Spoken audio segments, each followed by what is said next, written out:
सभी का मेरे चैनल अवस्थी क्लासेस में। मैं आरपी अवस्थी आप सभी प्रतियोगी छात्रों एवं छात्राओं को नमस्कार करता हूं।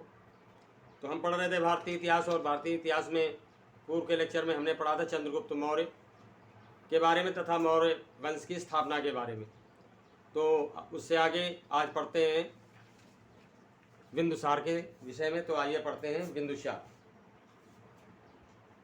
विषय हमारा भारतीय इतिहास, भारतीय इतिहास।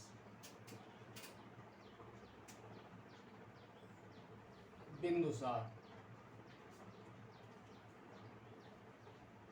मौर्य वंश ही आगे चल रहा है। मौर्य वंश में चंद्रगुप्त मौर्य के बाद बिंदुसार। बिंदुसार का जो शासन काल है वो 298 ईसा पूर्व से 272 ईसा पूर्व, 298 BC, यानी 298 ईसा पूर्व से 272 BC। ठीक है, 298 ईसा पूर्व से 272 ईसा पूर्व। तो चंद्रगुप्त मौर्य का पुत्र जो है बिंदुसार था। ठीक, चंद्रगुप्त मौर्य का पुत्र था बिंदुसार, और चंद्रगुप्त मौर्य की मृत्यु के पश्चात जो बिंदुसार है ये गद्दी पर बैठा। ठीक, यूनानी लेखकों ने जो है इसे अमित्रोचेड्स कहा है। बिंदुसार को अमित्रोचेड्स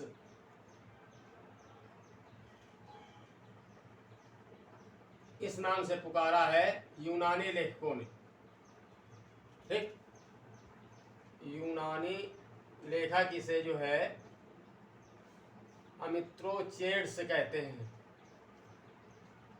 बात समझ में आ गई? बिंदुसार को यूनानी लेखक किस नाम से पुकारते हैं? अमित्रोचेड्स। और साथ ही साथ स्ट्रैबो ने इसे जो है एरिट्रोकेड्स कहा है। स्ट्रैबो ने अलिट्रोकेड्स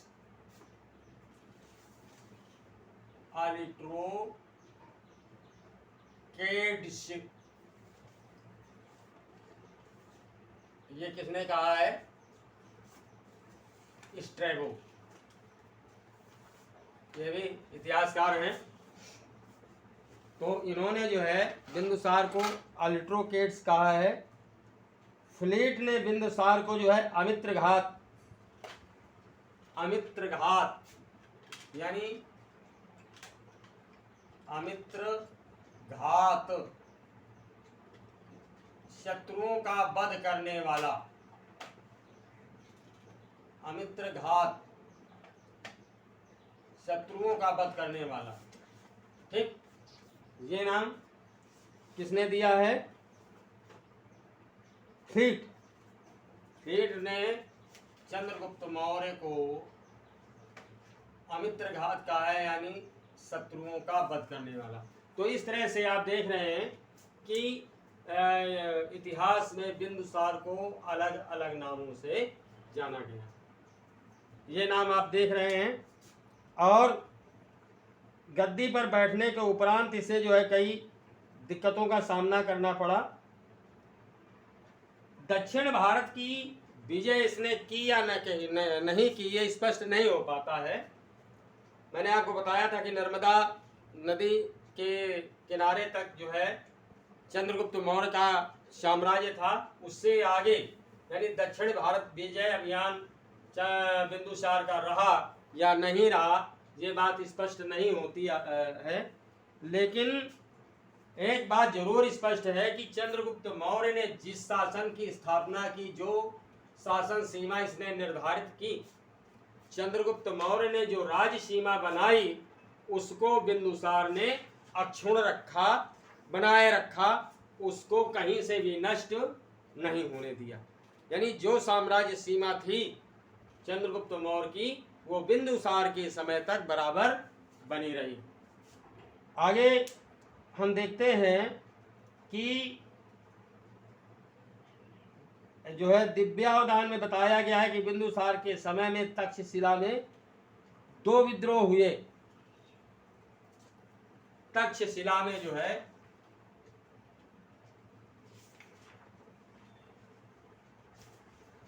2 विद्रोह हुए। ठीक, तो ये तक्षशिला वर्तमान में पाकिस्तान में है। तो इन विद्रोहों को दबाने के लिए सबसे पहले जो है बिंदुसार ने अपने बेटे अशोक को भेजा, और अशोक के बाद जो है सुसीम को भेजा। दूसरा पुत्र जो था उसको भेजा। दूसरे पुत्र का नाम जो है सुसीम है, सुसीम। दोनों अलग अलग पत्नियों के पुत्र थे। अशोक दूसरी पुत्री का दूसरी रानी का पुत्र था, और ये जो है सुसीम दूसरी रानी का पुत्र था। तो इन विद्रोहों को दबाने के लिए, यानी ये बात का किसमें मिलती है? दिव्यावधान। दिव्यावधान में इस घटना का उल्लेख मिलता है कि तक्षशिला में हुए 2 विद्रोहों को दबाने के लिए बिंदुसार ने अपने पुत्र अशोक और सुसीम को भेजा। इंपॉर्टेंट बात है ये। और स्ट्रैबो के अनुसार यूनानी शासक एंटियोकस ने बिंदुसार के दरबार में, यानी स्ट्रैबो लिखते हैं, स्ट्रैबो क्या है? इतिहासकार हैं। ठीक, स्ट्रैबो इतिहासकार हैं, और ये बताते हैं कि जो यूनानी शासक एंटियोकस था, यूनानी शासक उस समय कौन था? एंटियोकस।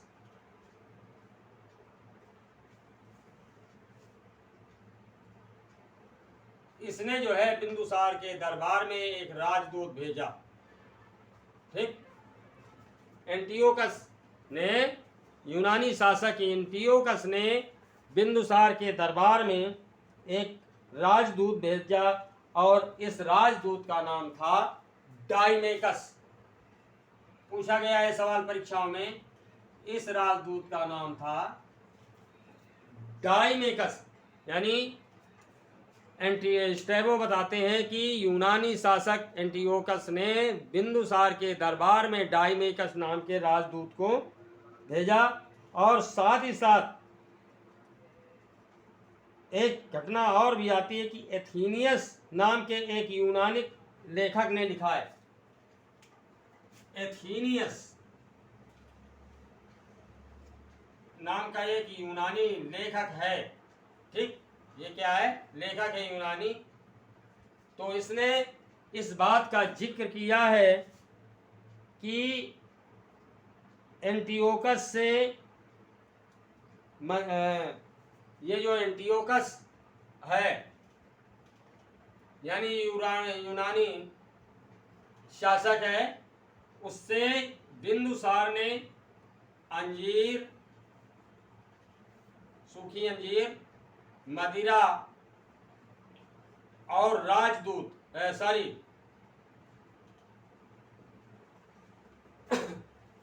अंजीर, मदिरा और दार्शनिक यानी फिलासफर, दार्शनिक भेजने की प्रार्थना की। ये सवाल भी पूछा जाता है कि कई बार, ये सैकड़ों बार सवाल पूछा गया है कि बिंदुसार से सूखी अंजीर, मदिरा और दार्शनिक भेजने की प्रार्थना की। 4 ऑप्शन दिए जाते हैं, तो आपका आंसर है एंटियोकस। तो अंजीर, मदिरा और दार्शनिक भेजने का अनुरोध किया एंटियोकस से, किसने? बिंदुसार ने। तो एंटियोकस ने अंजीर और मदिरा तो भिजवा दी, लेकिन उसने कहा कि दार्शनिक भेजने की परंपरा हमारे यहाँ नहीं है, तो उसने जो है दार्शनिक भेजने से मना कर दिया और सूखी अंजीर और उसने मदिरा जो है उसने भिजवा दी। समझ में आया? बड़ी खास घटना है ये। साथ ही साथ मिस्र के राजा फिलाडेल्फस, या जिसे टालमी द्वितीय कहते हैं, ने पाटलिपुत्र में डियानीसियस, मिस्र के राजा, मिस्र का राजा है फिलाडेल्फस। कौन है? फिलाडेल्फस, ये मिस्र का राजा है। ठीक, तो इसने जो है पाटलिपुत्र में, पाटलिपुत्र जो है बिंदुसार की राजधानी थी, इसे ही हम फिलाडेल्फस को टालेमी द्वितीय के नाम से जानते हैं। टालेमी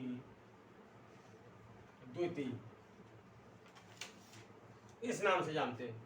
तो टालेमी द्वितीय ने जो है पाटलिपुत्र में डियानीसियस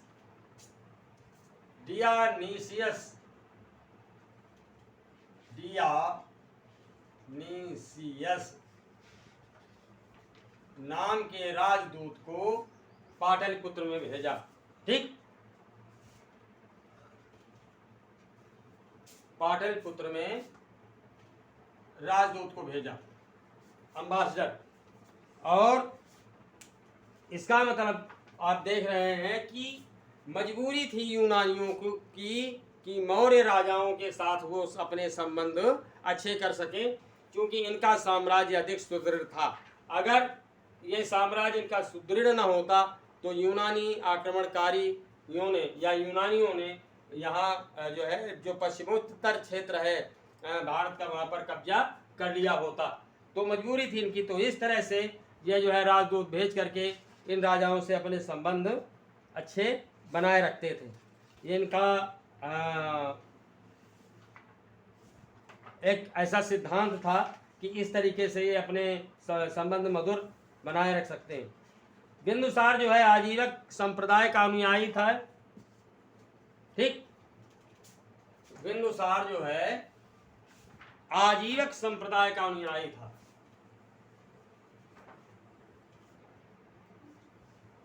आजीवक संप्रदाय का अनुयायी था बिंदुसार, यानी बिंदुसार आजीवक संप्रदाय को मानने वाला था। और बौद्ध विद्वान तारानाथ के अनुसार बिंदुसार को 16 राज्यों का विजेता बनाया जाता है। जो बौद्ध विद्वान हैं तारानाथ, बौद्ध विद्वान तारानाथ का कहना है कि बिंदुसार ने 16 राज्यों पर विजय पाई, विजय प्राप्त की। ये इतिहासकार तारानाथ का कहना है कि बिंदुसार ने 16 राज्यों पर विजय पाई। और आर्य मंजूश्री कल्प के अनुसार बिंदुसार के राज्य का संचालन चाणक्य करता था। आर्य श्री मंजू कल्प, ये इतिहास ग्रंथ है। आर्य श्री मंजू कल्प ये ग्रंथ है। क्या है? ग्रंथ। तो इसमें इस बात का उल्लेख किया गया है कि इनके राज्य का संचालन जो है चाणक्य के द्वारा किया जाता था। चाणक्य ने जो है 3 राजाओं के कार्यकाल को देखा है। ठीक, चाणक्य ने जो है 3 मौर्य राजाओं, वैसे तो 4 राजाओं का देखा है, 4 मौर्य राजाओं का, लेकिन 3 मौर्य राजा, 4 टोटल राजा हो गए। धनानंद का भी देखा है ना। और 3 मौर्य वंश, 3 राजा जो है मौर्य वंश के, जिनका जिनका राज्य संचालन चाणक्य के द्वारा किया गया है। तो चाणक्य जो है इनके राज्य का संचालन करता था। और जो है इस प्रकार जब बिंदुसार की मौत हो गई तो बिंदुसार की मृत्यु के उपरांत साम्राज्य का संचालन अशोक के हाथ में आ गया। और इसके बारे में हम नेक्स्ट लेक्चर में पढ़ेंगे। तो आपने आज बिंदुसार के बारे में पढ़ा, उम्मीद करता हूँ अच्छे समझ में आ गया होगा। यदि कहीं कोई प्रॉब्लम है तो प्लीज़ कमेंट करके पूछिए, मैं उसका आंसर दूंगा। तो नेक्स्ट लेक्चर में मेरी फिर आपसे मुलाकात होगी, तब तक के लिए नमस्कार।